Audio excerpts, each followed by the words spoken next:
भगवान राम की नगरी अयोध्या में 22 जनवरी 2024 को श्री राम मंदिर में रामलला की प्राण प्रतिष्ठा होगी। इस अवसर को खास बनाने के लिए व्यापक तैयारियां की जा रही है।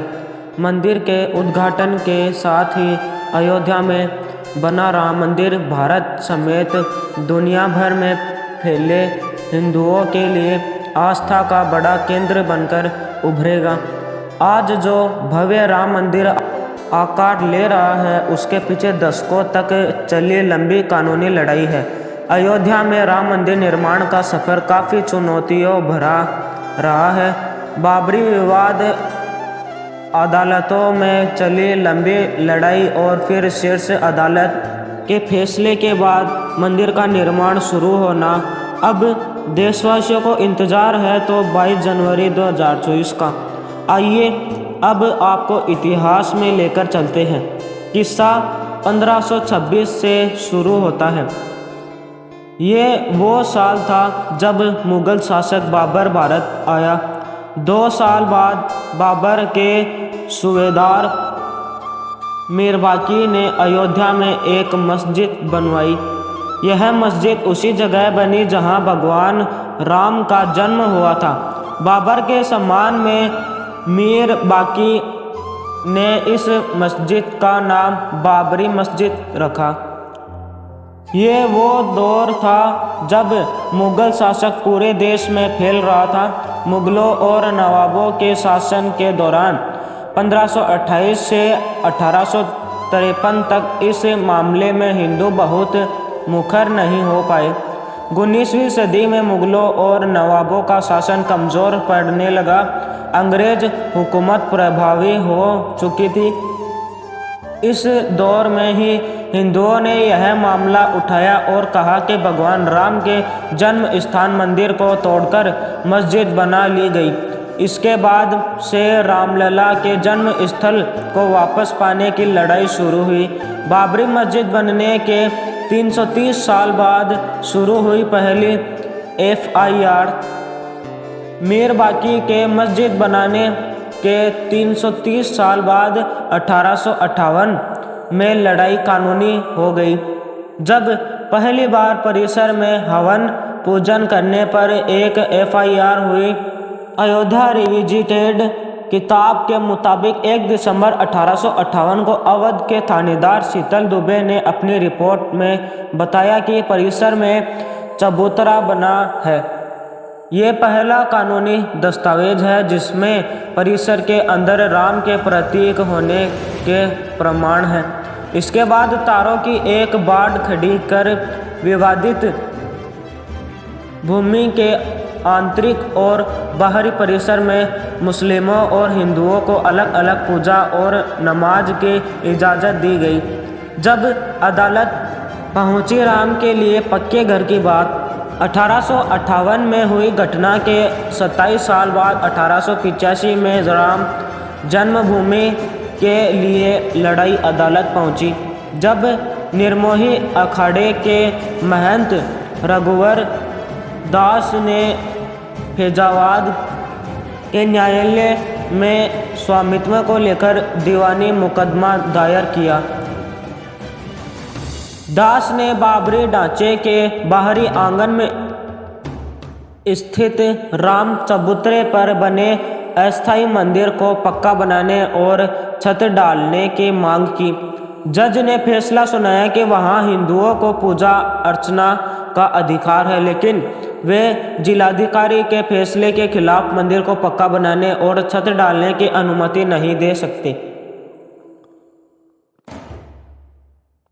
आज़ादी के बाद तेज हुई मुहिम एक और जहां देश भर में अंग्रेजों के खिलाफ आंदोलन चलाकर आज़ादी लेने की मुहिम जारी रही, वहीं दूसरी ओर राम जन्मभूमि की लड़ाई भी जारी रही। देश के आज़ाद होने के 2 साल बाद 22 दिसंबर 1949 को ढांचे के भीतर गुंबद के नीचे मूर्तियों का प्रकटीकरण हुआ। आज़ादी के बाद पहला मुकदमा हिंदू महासभा के सदस्य गोपाल सिंह विशारद ने 16 जनवरी 1950 को सिविल जज फैजाबाद की अदालत में दायर किया। विशारद ने ढांचे के मुख्य गुंबद के नीचे स्थित भगवान की प्रतिमाओं की पूजा अर्चना की मांग की। करीब 11 महीने बाद 5 दिसंबर 1950 को ऐसी ही मांग करते हुए महंत रामचंद्र परमहंस ने सिविल जज के यहाँ मुकदमा दाखिल किया। मुकदमे में दूसरे पक्ष को संबंधित स्थल पर पूजा अर्चना में बाधा डालने से रोकने की मांग रखी गई। 3 मार्च 1951 को गोपाल सिंह विशारद मामले में न्यायालय ने मुस्लिम पक्ष को पूजा अर्चना में बाधा न डालने की हिदायत दी। ऐसा ही आदेश परमहंस की तरफ से दायर मुकदमे में भी दिया गया। निर्मोही अखाड़े ने मांगी पूजा अर्चना की अनुमति। 17 दिसंबर 1959 को रामानंद संप्रदाय की तरफ से निर्मोही अखाड़े के 6 व्यक्तियों ने मुकदमा दायर कर इस स्थान पर अपना दावा ठोका। साथ ही मांग रखी कि रिसीवर प्रियदत्त राम को हटाकर उन्हें पूजा अर्चना की अनुमति दी जाए, यह उनका अधिकार है। मुकदमे की कड़ी में एक और मुकदमा 18 दिसंबर 1961 को दर्ज किया गया। ये मुकदमा उत्तर प्रदेश के केंद्रीय सुन्नी वक्फ बोर्ड ने दायर किया। कहा कि यह जगह मुसलमानों की है, ढांचे को हिंदुओं से लेकर मुसलमानों को दे दिया जाए, ढांचे के अंदर से मूर्तियां हटा दी जाए। ये मामले न्यायालय में चलते रहे। फैसलों की बात करें उससे पहले रामकाज के हुए कुछ और आंदोलनों की तरफ चलते हैं। रामकृष्ण और शिव के स्थलों पर मस्जिदों के निर्माण के खिलाफ अभियान बात 1982 की है। ये वो साल था जब विश्व हिंदू परिषद ने रामकृष्ण और शिव के स्थलों पर मस्जिदों के निर्माण को साजिश करार दिया और इनकी मुक्ति के लिए अभियान चलाने का ऐलान किया। 2 साल बाद 8 अप्रैल 1984 को दिल्ली में संत महात्माओं हिंदू नेताओं ने अयोध्या के श्री राम जन्मभूमि स्थल की मुक्ति और ताला खुलवाने को आंदोलन का फैसला किया। जनवरी 1989 में प्रयाग में कुंभ मेले के दौरान मंदिर निर्माण के लिए गांव-गांव शिला पूजन कराने का फैसला हुआ। साथ ही 9 नवंबर 1989 को श्री राम जन्मभूमि स्थल पर मंदिर के शिलान्यास की घोषणा की गई। काफ़ी विवाद और खींचतान के बाद तत्कालीन प्रधानमंत्री राजीव गांधी ने शिलान्यास की इजाज़त दे दी। बिहार निवासी कामेश्वर चौपाल से शिलान्यास कराया गया। आडवाणी की रथ यात्रा ने आंदोलन को दी धार। आंदोलन तेज हो रहा था। इस बीच लाल कृष्ण आडवाणी रथ यात्रा लेकर निकले। इस यात्रा ने राम जन्मभूमि आंदोलन को और धार दे दी। देश की राजनीति तेजी से बदल रही थी। आडवाणी गिरफ्तार हुए। गिरफ्तारी के साथ केंद्र में सत्ता परिवर्तन भी हुए। भाजपा के समर्थन से बनी जनता दल की सरकार गिर गई। कांग्रेस के समर्थन से चंद्रशेखर प्रधानमंत्री बने। ये सरकार भी ज़्यादा नहीं चली। नए सिरे से चुनाव हुए और एक बार फिर केंद्र में कांग्रेस सत्ता में आई। इन सब के बीच आई वो ऐतिहासिक तारीख जिसका जिक्र किए बिना ये किस्सा पूरा नहीं हो सकता है। विवादित ढांचा गिरा, कल्याण सरकार बर्खास्त। तारीख थी 6 दिसंबर 1992। इस दिन अयोध्या पहुंचे हजारों कार सेवकों ने विवादित ढांचा गिरा दिया। इसकी जगह इसी दिन शाम को अस्थायी मंदिर बनाकर पूजा अर्चना शुरू कर दी। केंद्र की तत्कालीन पीवी नरसिम्हा राव सरकार ने राज्य की कल्याण सिंह सरकार सहित अन्य राज्यों की भाजपा सरकारों को भी बर्खास्त कर दिया। उत्तर प्रदेश सहित देश में कई जगह सांप्रदायिक हिंसा हुई जिसमें अनेक लोगों की मौत हो गई। अयोध्या श्री राम जन्मभूमि थाना में ढांचा ध्वंस मामले में भाजपा के कई नेताओं समेत हजारों लोगों पर मुकदमा दर्ज कर दिया गया।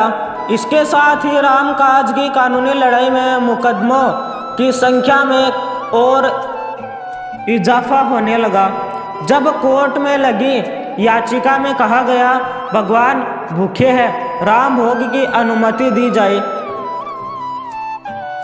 मुकदमों की बात हुई तो फिर से कानूनी लड़ाई की ओर चलते हैं और बात फैसलों की करते हैं।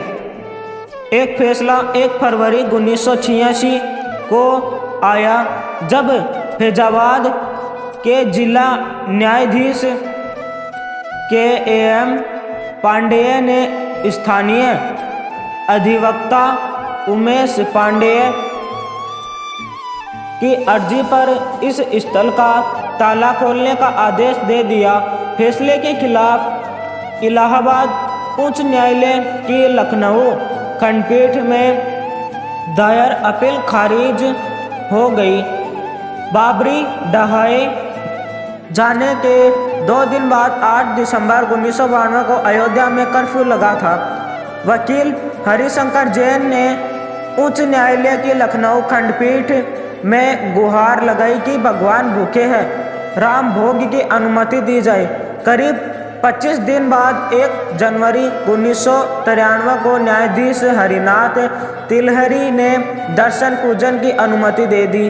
7 जनवरी 1993 को केंद्र सरकार ने ढांचे वाले स्थान को कल्याण सिंह सरकार द्वारा न्यास को दी गई भूमि सहित यहाँ पर कुल 67 एकड़ भूमि का अधिग्रहण कर लिया। हाईकोर्ट में शुरू हुई मालिकाना हक पर सुनवाई।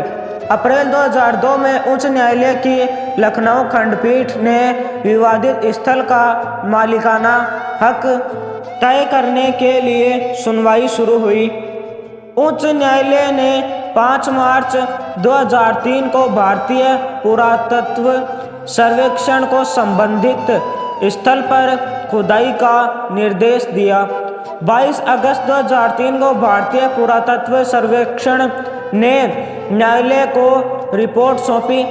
इसमें संबंधित स्थल पर जमीन के नीचे एक विशाल हिंदू धार्मिक ढांचा मंदिर होने की बात कही गई।